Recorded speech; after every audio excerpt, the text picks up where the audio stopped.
O Conversas com o Meio desta semana tá com uma cara um pouquinho diferente. Originalmente, foi uma conversa cujo resultado seria publicado somente em texto. E foi, na edição de sábado, conteúdo exclusivo para assinantes premium do Meio.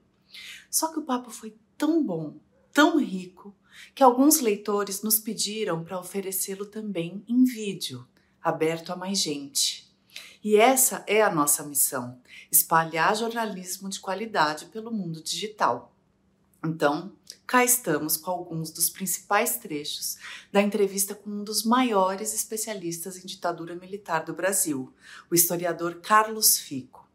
Ele falou comigo em 2 sessões de mais de 1 hora cada, sobre 1964, sobre a decisão do presidente Lula de não marcar os 60 anos do golpe, sobre o 8 de janeiro, a cabeça dos militares hoje e sempre, as eventuais punições a generais. O professor da Universidade Federal do Rio de Janeiro vai derrubando consensos, refutando colegas, apontando caminhos. Para ele, mudar a educação militar não é só insuficiente, é impossível. O tecido que une militares vai muito além do que eles aprendem nas academias. E essa cultura é transmitida num senso de comunidade. A saída viável, ele diz, é a alteração do artigo 142 da Constituição. É mudar o que está escrito, porque sim, os militares respeitam as normas escritas. Vai ajudar muito também se a sociedade mudar seu jeito de interagir com a caserna e abolir essa noção de que o brasileiro é engraçadão, não é para amadores, resolve tudo de forma pacífica. O historiador explica como isso é nocivo para a nossa história e atrapalha as nossas transições depois de eventos traumáticos. Confira agora os principais trechos do papo com Carlos Fico. E se você quiser ler a íntegra da entrevista, assine o Meio. São só R$15 por mês.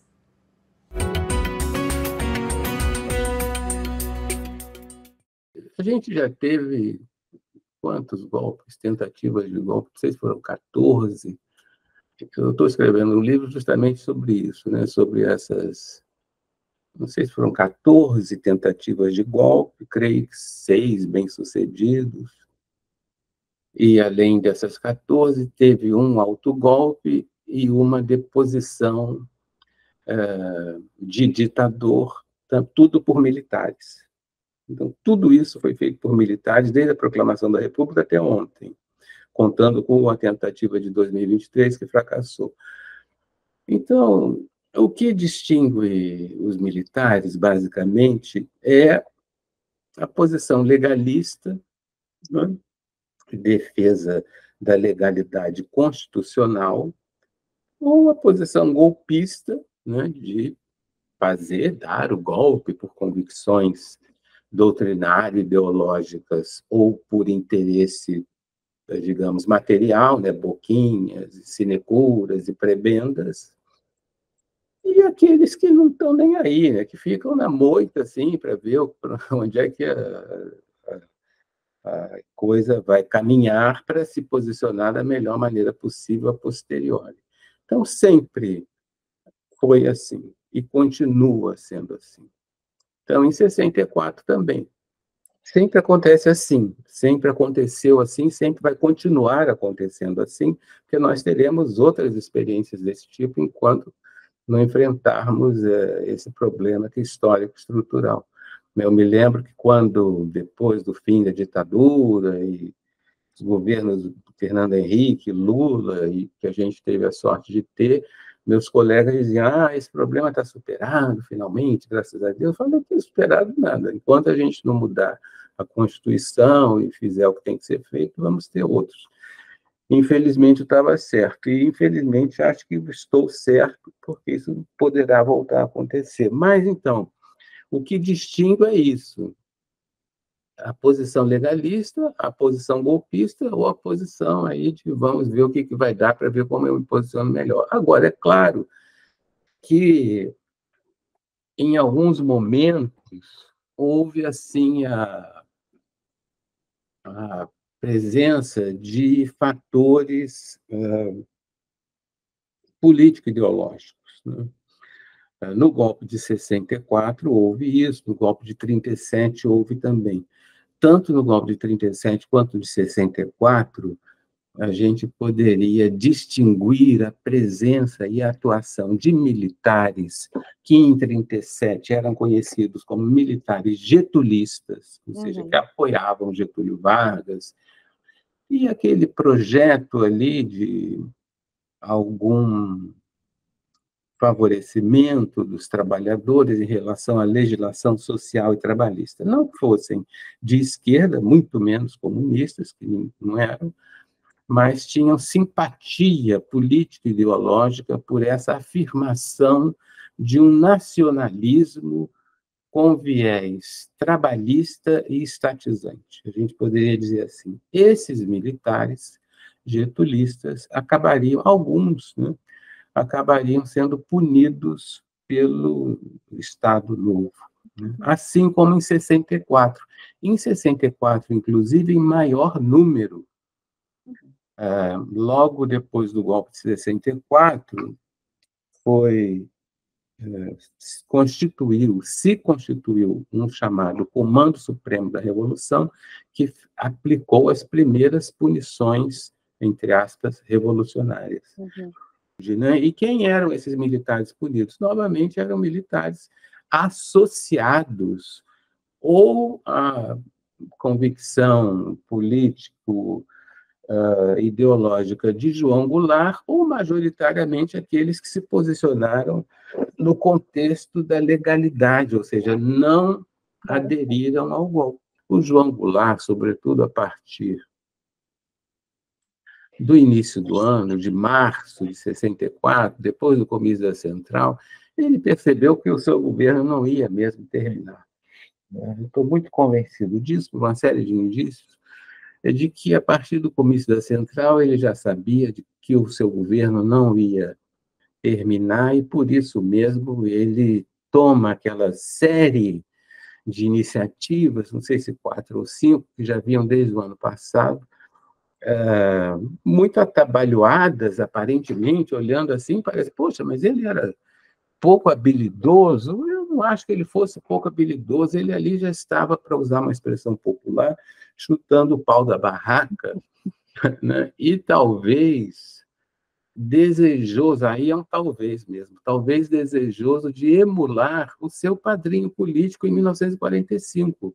O que houve com o Getúlio Vargas em 45? Ele foi deposto por militares, inclusive os mesmos que o entronizaram em 37, o depuseram em 45. O que aconteceu com ele? Nada. Aconteceu nada. Ele não foi punido, não teve direitos políticos, blá, blá, blá. Ele pegou um aviãozinho, foi para São Borja, ficou lá quieto. 5 anos depois voltou e foi eleito presidente da República. O João Goulart tinha extrema familiaridade com isso, com esse evento específico, porque ele se tornou próximo de Getúlio Vargas lá no alto exílio, vamos dizer, em São Borja. Isso. E, portanto, e ele sabia que era extremamente popular o João Goulart em 64, sabia claramente que, apesar de tudo que a imprensa noticiava, apesar de todos os discursos contra ele, ele sabia que era extremamente popular, inclusive porque, coisa que a gente pode realmente confirmar pela pesquisa do Ibope, que permaneceu décadas secreta, né? Ele era extremamente popular. E os políticos percebem isso. Então, ele pode ter pensado, bom, querem acabar com isso, me depor? Tudo bem, eu não posso me candidatar em 65, mas poderei me candidatar em 1970, porque o mandato era de 5 anos. Então, fico lá, que nem o Getúlio, vou para algum lugar e ele se iludiu. Aí, se ele pensou isso, ele se iludiu, porque depois a gente viu o que aconteceu. Mas, então, eu não creio que ele tivesse uma visão ingênua sobre o tal dispositivo militar. Quem tinha isso realmente era o Assis Brasil, ou tinha, ou se enganou, ou se iludiu, mas o João Goulart não era um político ingênuo, né? Ele, me parece que ele assumiu essa série de atos, ele promoveu essa série de atos que hoje a gente pode considerar meio temerários, né? Alguns realmente temerários, muito provavelmente movido por esse estado de espírito que nos acomete, eventualmente, diante de uma confrontação muito intensa. Quando alguém te confronta ou me confronta de maneira muito intensa, a gente sai para a briga, né? Essa série de atos, né, começa, na verdade, em 63, com a maneira como ele se relacionou com a revolta dos sargentos, né? Uhum. E que talvez não tenha sido o caso mais grave. Acho que são dois os casos mais graves. Um foi o pedido de estado de sítio. Realmente, aí ele meteu os pés pelas mãos, porque o pedido de estado de sítio decorreu de uma entrevista que o Carlos Lacerda deu ao jornal norte-americano, não sei se foi o Los Angeles Times. Se você quiser saber ao certo, depois me pergunta que eu te mando a informação. Tem no teu livro. Eu Ah, acho que é pois o é. Los Angeles Times, sim. Uhum. Ele lá naquela entrevista, ele fala uma frase tola que esse governo não vai acabar, não vai terminar, enfim, termina antes do fim, alguma coisa assim. E o João Goulart teve essa reação completamente despropositada, né, que gerou muita suspeita contra ele, né? Então, ele tem de voltar atrás e isso fragiliza muito. Então, esse foi um dos episódios que eu considero mais dramáticos. E depois, aí sim, já em 64, 2 dias depois do comício da Central, ele assume a proposta do Leonel Brizola, que foi feita no comício. A proposta de fazer um plebiscito para ver se o povo quer as reformas de base. Então, ele manda isso na mensagem presidencial, na abertura dos trabalhos legislativos, no dia 15 de março. Essa passagem aí foi péssima, além de outras da mensagem presidencial, mas essa, em particular, dava a impressão de que ele estava querendo superar o Congresso Nacional por meio de um plebiscito que, obviamente, foi visto como uma iniciativa, no mínimo, autoritária, né, ou qualquer coisa assim, ou de confrontação, né, uma iniciativa de confrontação que a direita, obviamente, viu como golpista. Uhum. Né? Travestiu de ditadura comunista. Traduzir, não sei se de ditadura comunista, mas como uma iniciativa golpista, né? Uhum. Assim como aquela coisa do estado de sítio lá atrás. Né? Uhum. Nenhuma nem outra pode ser formalmente caracterizada como iniciativa golpista, mas é claro que, do ponto de vista político, pôde e foi caracterizada assim. Então, isso aí foi utilizado pela direita, pelos conservadores, pelos militares, etc., como justificativa para o golpe, em associação a essa tese da quebra da hierarquia e da disciplina, que surgiu fortemente na revolta dos sargentos em 63 e depois na revolta dos marinheiros em 64. Então, quando ele vai ao Automóvel Clube no dia 30, e aí a gente tem claramente aquilo que eu estou falando de chutar o pau da barraca, né? Contra o conselho de todos os assessores, todos disseram: presidente, não faça isso, porque já estão dizendo que o senhor é golpista e quebrando a hierarquia em busca de apoio dos subordinados, oficiais de patentes inferiores, Uhum. tenentes, e foi numa associação de PM, da Polícia Militar do Rio de Janeiro, da Guanabara, enfim, que já sempre foi o que é ainda hoje, uma coisa completamente desclassificada, tida como gente violenta e tal. Então, ir a uma festa de subtenentes, enfim, da Polícia Militar, foi uma coisa completamente negativa. E, por isso, então, gera a reação do Mourão Filho. Começa no dia 28, né, quando um governador de Estado se associa a um governo estrangeiro, cometendo um crime de lesa pátria, né, de traição da pátria. Magalhães Pinto é um traidor da pátria. Né? assim como generais sediciosos, etc., o Mourão Filho e o Guedes, lá, que também começou a movimentar tropas. Então, quando no dia 28 ele autoriza isso, né? E depois, no dia 31 de madrugada, o Mourão Filho começa a movimentar tropas, e antes o Guedes fecha as fronteiras de Minas Gerais, e com a polícia militar, sei lá com quem. Então, essa movimentação de tropas é uma iniciativa de alta violência contra o presidente da República, que poderia, deveria, né, segundo essa estratégia, ser preso ou mesmo morto. Não foi preso ou morto porque ele foi aconselhado pelo general Âncora a sair do Rio de Janeiro e ir para Brasília. Então, esse é um aspecto, né? Um aspecto que caracteriza o que é o traço marcante de toda iniciativa, de toda tentativa de golpe de Estado, ou seja, a força das armas. Isso não tem graça. Isso não é uma coisa engraçadinha para a gente fazer piada dizendo, no Brasil é tudo assim, tá vendo? Foi só como é que é? Uma batalha de telefonemas. Eu admiro muito Hélio Gaspari, mas acho que nessa passagem foi infeliz. E por que isso, inclusive, do ponto de vista histórico, é uma coisa infeliz? Não só porque houve violência, é bom, teve a movimentação de tropas, teve a prisão de dezenas, centenas de pessoas, foi preciso usar navios aqui no porto para prender pessoas, que não havia mais espaço nos quartéis. Também houve algumas mortes, houve tortura, prisões arbitrárias no Brasil inteiro, então tudo isso era violentíssimo, né? Sem falar no golpe em si. Então não tem brincadeira nenhuma.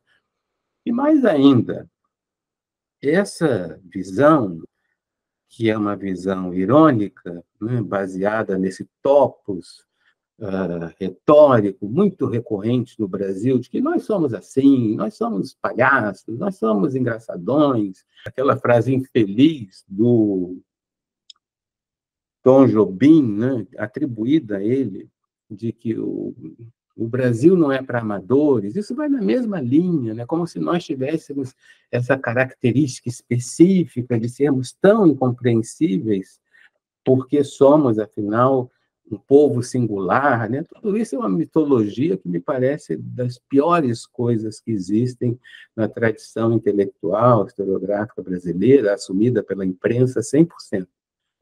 E eu acho condenável isso, porque não traduz a seriedade dos problemas, dos fenômenos, dos processos históricos, como é a violência do intervencionismo militar. E eu ia dizer que o pior de tudo isso é a adesão ao mito da história incruenta.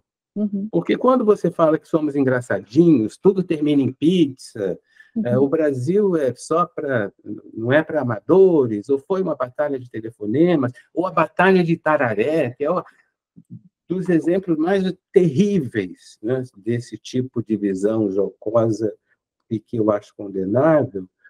A batalha de Tararé, se eu falo essa expressão, talvez você não saiba do que se trata, mas imediatamente vem a batalha que não houve. Está vendo no Brasil como são as coisas? Não foi nada disso. Foi uma das coisas mais violentas da história do Brasil. Mas, enfim, isso é uma adesão a esse mito da história incruenta, segundo o qual nós somos um povo singular, cujas transformações vieram sem brutalidade, sem derramamento de sangue. Um dos tópicos que eu desenvolvo nesse livro que eu estou escrevendo, sobre a utopia autoritária brasileira, é exatamente esse.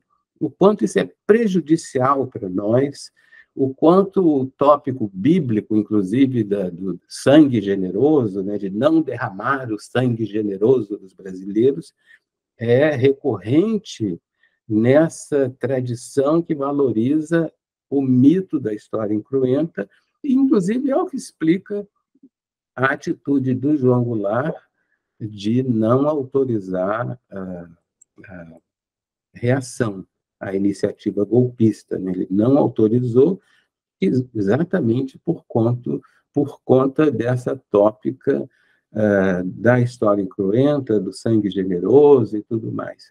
Então, isso tem raízes no imaginário, na mentalidade, na história política brasileira, muito profundas, que eu tento analisar nesse livro, que eu espero concluir até julho, né, sobre essa sucessão de intervenções militares baseadas numa licença constitucional, que hoje em dia é o artigo 142, e fundamentada por isso que eu chamo a hipótese teórica da utopia autoritária, que tem nesse elemento do mito da história incruenta um dos seus aspectos fundamentais, né? Então, é uma coisa terrível, né? Uma coisa terrível, por isso eu sou uma pessoa tão pessimista em relação ao nosso país. Porque, evidentemente, quem detém a força das armas, o uso legal da violência, pode fazer o que quiser, né? Em tese. Então, o que impede que os militares, nos países democráticos, não façam barbaridades, intervenções políticas? Por exemplo, houve aquela invasão do Capitólio, né? Uhum. E os militares norte-americanos não apoiaram aquela maluquice do ex-presidente Trump. E assim também em outros países a gente não vê esse tipo de intervencionismo militar que existe ainda no Brasil, né? Essa coisa da intervenção militar não é uma exclusividade do Brasil. Já existiu em muitos países, inclusive em países importantes, como França e tal. Bom, então, o que impede que os militares procedam dessa maneira? O que impede é uma equação de natureza simbólica que vai se assentando, vai se consolidando na tradição política desses países, né? Equação simbólica, por que é simbólica? Porque não há outra maneira, já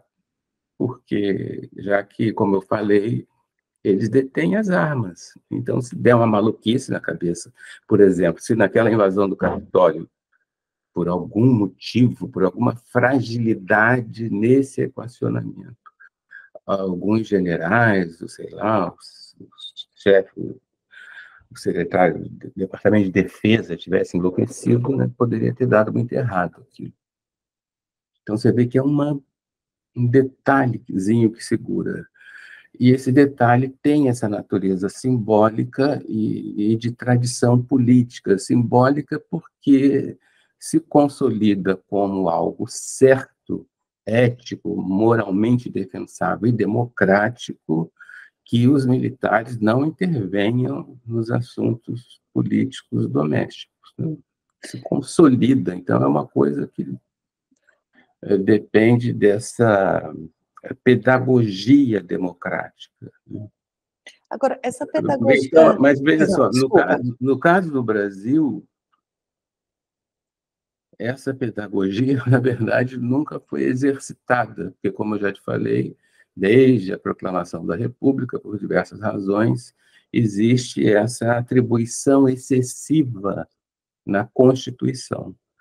O que eu chamo de atribuição excessiva não é o que muitos analistas comentam, no sentido de que, desde a primeira Constituição de 1891, os militares brasileiros têm a tarefa policial de manutenção da lei e da ordem. É uma tarefa eminentemente policial, mas que também é atribuída aos militares. Então, vários colegas dizem que isso é um absurdo, etc. Eu não acho.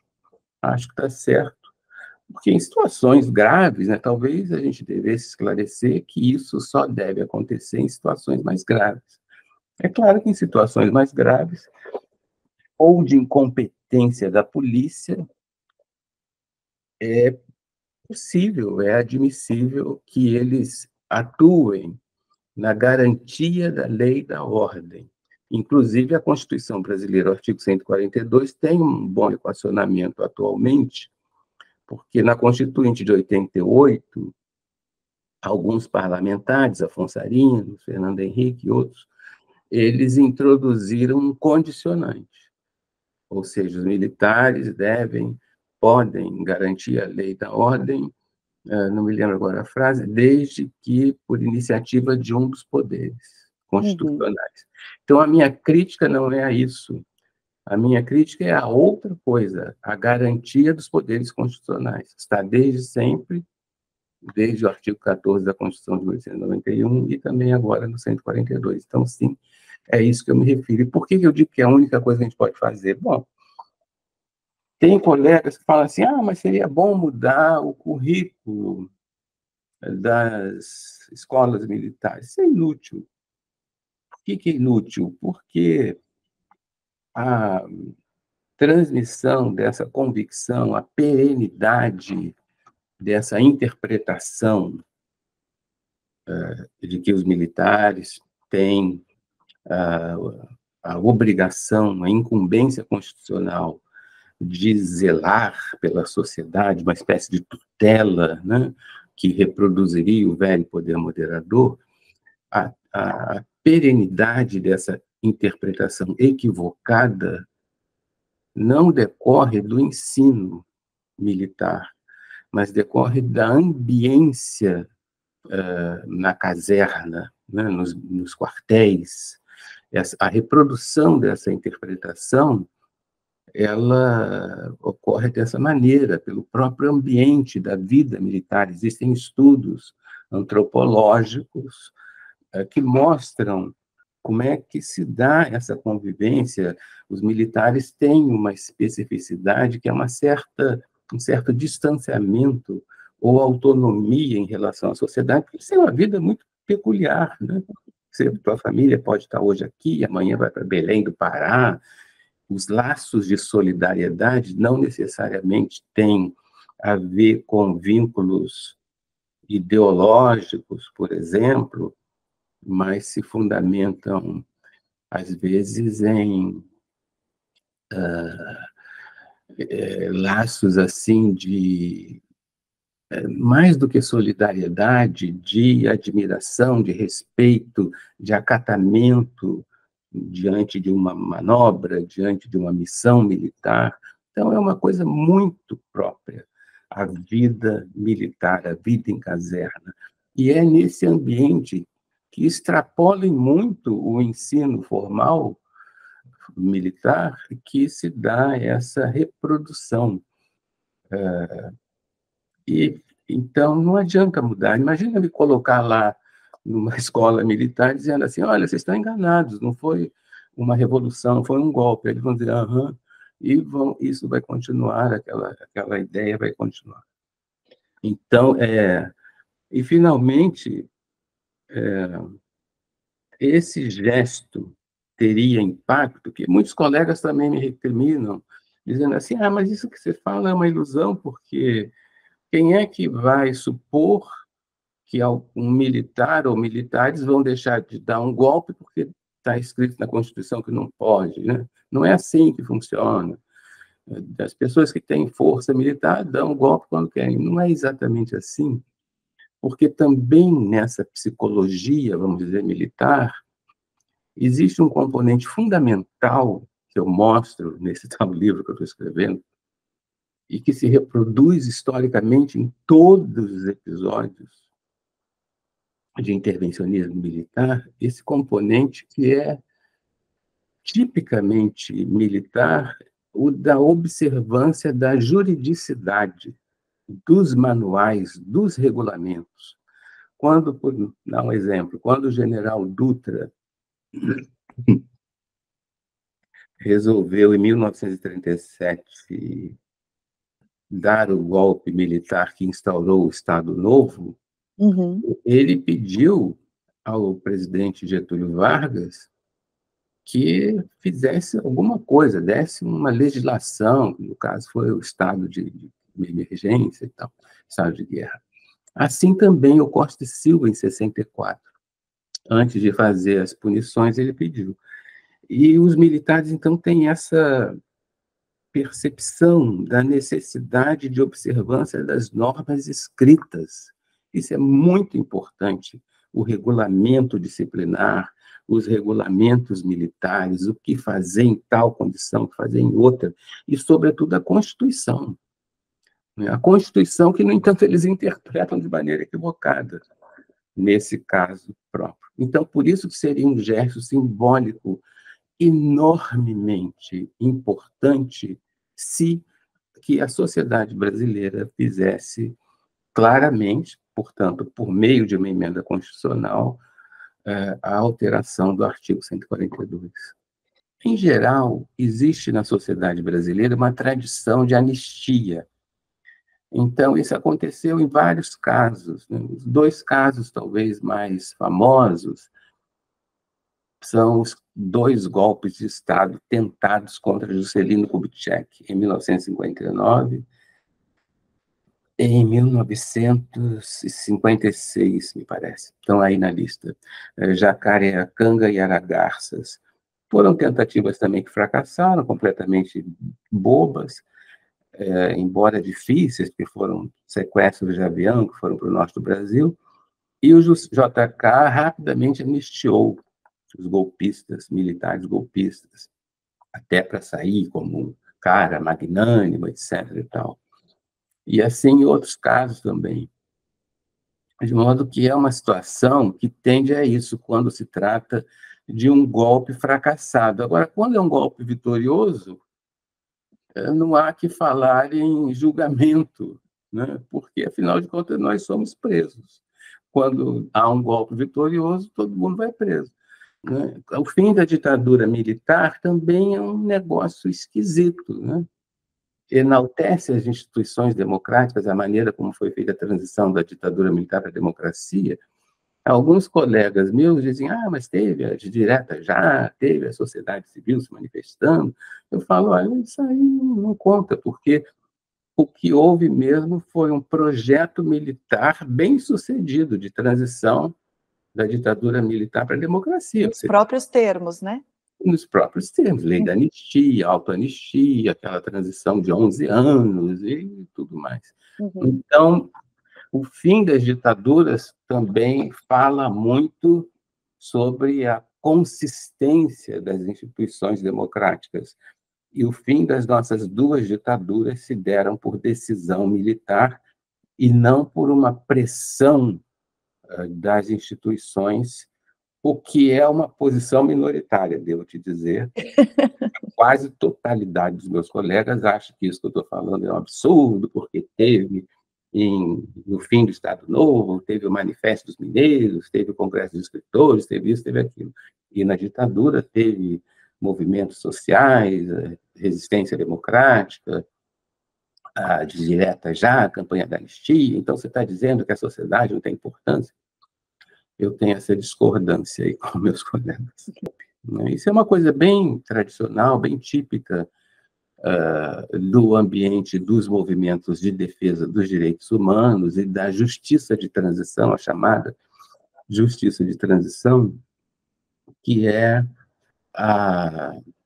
o pedido formal de desculpas, né? Depois desses eventos traumáticos e tal, muitos chefes de Estado, já na fase democrática, ou responsáveis por determinados órgãos, se dirigem à sociedade simbolicamente, pedem desculpas pelo que houve antes, né? Então, parece que o ministro Silvio fez essa sugestão, que, evidentemente, na conjuntura atual, pegou muito mal no ambiente militar, né? Ou teria pego muito mal, porque eu não tenho certeza absoluta do que aconteceu, porque isso aconteceu poucos dias atrás. A mim parece realmente que foi uma iniciativa um pouco infeliz, né?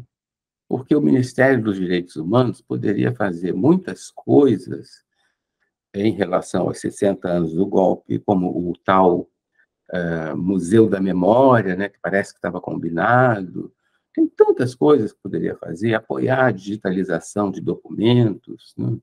Eu mesmo sugeri esses dias que o Ministério poderia apoiar a digitalização não, a montagem de um portal para divulgar aquelas 10.000 horas, né, que eu gostaria muito de fazer, mas é um negócio que é caríssimo e tem que ter um funcionário para ficar alimentando e tal. E várias outras coisas, mudança de nomes de instalações federais que ainda homenageiam agentes da repressão, uma porção de coisa interessante que podia ser feita, mas ele resolveu sugerir pedindo desculpas, que tem uma carga moral, né, uma carga de reconhecimento de culpa que as Forças Armadas brasileiras deveriam mesmo fazer. Eu sempre falei isso, mas como é possível? As Forças Armadas nunca pediram desculpas pelo que aconteceu, que absurdo. O próprio Estado brasileiro já pediu. Silvio agora queria de novo, eu acho. Mas o próprio Estado brasileiro já pediu. E as Forças Armadas nunca. Mas, nesse momento, diante das circunstâncias todas, né, talvez tenha sido um pedido assim um pouco fora de hora. E parece que isso é que causou a orientação do presidente Lula, né, provavelmente pressionado pelos militares, falando, ah, pelo amor de Deus, como é que vocês vão querer agora pedir desculpa justo nessa hora que a gente está tentando apaziguar? Eu acho que essa diretriz foi infeliz e obscurantista. Acho mesmo, embora tenha essa explicação a mim não, digamos, justifica a decisão do presidente da República. Acho que ela foi infeliz e obscurantista, anti-intelectual, anti-acadêmica e excessiva, não precisava. Ele poderia ter resolvido isso internamente, já que foi uma bateção de cabeça do governo. O ministro fez uma coisa, o ministro da Defesa talvez tenha feito, queria fazer outra, eles que se resolvessem lá internamente. Então, isso eu acho condenável. Mas, como eu já disse várias vezes, a diretriz inicial do governo Lula de fazer uma política de conciliação, eu lamento, mas entendo. Uhum. Lamento porque é péssimo que não se enfrente o problema militar, mas entendo porque é um governo politicamente frágil, foi eleito com pequena margem de votos e o Congresso Nacional é extremamente conservador. Então, fazer isso agora é praticamente impossível. Então, são duas coisas, percebe? A política de conciliação, eu lamento, mas entendo. Agora, essa diretriz, o Lula foi inábil, porque ele podia perfeitamente administrar ali dentro do governo, sem vir a público, esse conflito. Isso nunca vai se resolver por esses equacionamentos políticos e acordos, não. Então, ou então mesmo que tem sido muito frequente desde o fim da ditadura militar, as compensações materiais, né? Isso. Acho que hoje mesmo o presidente Macron e o Lula vão inaugurar um submarino aí, grandão, não que isso tenha sido feito para isso, é claro que não, mas essas conquistas materiais das Forças Armadas, em termos de armamentos, em termos de quartéis, em termos de contingentes, de promoções, de previdência, de uma série de coisas, né, de vantagens, não resolverá nunca o problema, né? E muito menos equações políticas. Ah, não, então não vamos comemorar, não vamos pedir desculpas, e vocês agora ficam democráticos e não intervêm na política. Não, isso nunca vai acontecer. Realmente, o único caminho que a gente tem é de fazer uma afirmação simbólica forte da sociedade. Isso só vai acontecer, se acontecer, quando a maioria do Congresso Nacional mudar, fizer uma emenda constitucional, e isso tiver o apoio do presidente da República, e a sociedade fizer essa afirmação democrática. Eu acho que isso vai demorar ainda.